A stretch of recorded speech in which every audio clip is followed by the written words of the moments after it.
Actor TDP partner అంటూ YCP అధినేత జగన్ చేసిన వ్యాఖ్యలపై జనసేన అధినేత పవన్ కళ్యాణ్ తనదైన శైలిలో స్పందించారు. ఉన్నత కుటుంబంలో పుట్టిన జగన్ తన పేరు ఉచ్చరించడానికి నామూషీగా ఫీల్ అవుతున్నారని ఎద్దేవా చేశారు.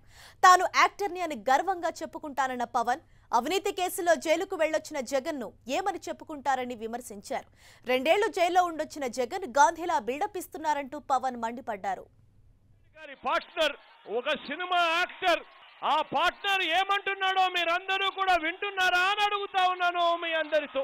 రామదాసుడికి 10 తలలు ఒకే చోట ఉంటాయి, కానీ మన నారాసుడు చంద్రబాబు నాయుడు గారికి మాత్రం విడివిడిగా వేరువేరుగా తలలుంటాయి.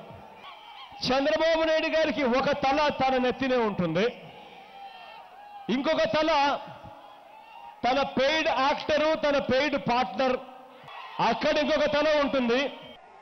వైఎస్ జగన్మోహన్ రెడ్డి గారు, ఆయనకి నా పేరు పట్టడం కూడా ఇష్టం లేదు. ఆయనకి పెద్దలు, ముఖ్యమంత్రుల బిడ్డలు, మేము పోలీస్ కానిస్టేబుల్ బిడ్డలు.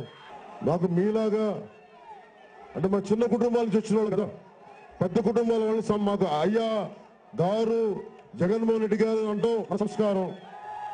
ఆయన మటుకు నువ్వు ఒరే తురే అంటారు. భరిస్తాం, ఏం చేస్తాం? చిన్న కుటుంబాల నుంచి వచ్చిన వాళ్ళం. పోనీ పేరు పెట్టక్కర్లా, యాక్టర్ అంటాడు ఆయన. 2014లో యాక్టింగ్ వదిలేసి వచ్చాను రాజకీయాలకు. నేను యాక్టర్ అంటే నాకేం బాధ లేదు, సహజంగా ఉన్నదే. మరి మీరు 2 సంవత్సరాలు జైల్లో ఉండి బయటకు వచ్చారు, మమ్మల్ని నేనేమనాలి? ఈయన గాంధీ గారు అంటే ఈయన మహాత్మా గాంధీ గారిలో మాట్లాడతారు. 2 సంవత్సరాలు జైల్లో ఉండి వచ్చానంటే అరే అడ్డగోలుగా దోచి జైల్లో నుంచి బయటకు వచ్చారు మీరంటే మహాత్మా గాంధీ గారు మాట్లాడతారు. జైల్లోంచి వచ్చిన వ్యక్తులు మేమేమనాలి? యాక్టర్ పార్ట్నర్ అంటే మిమ్మల్ని ఏమనాలి? మీరు అమిత్ షా పార్ట్నరా? మీరు బీజేపీ పార్ట్నరా? మీరు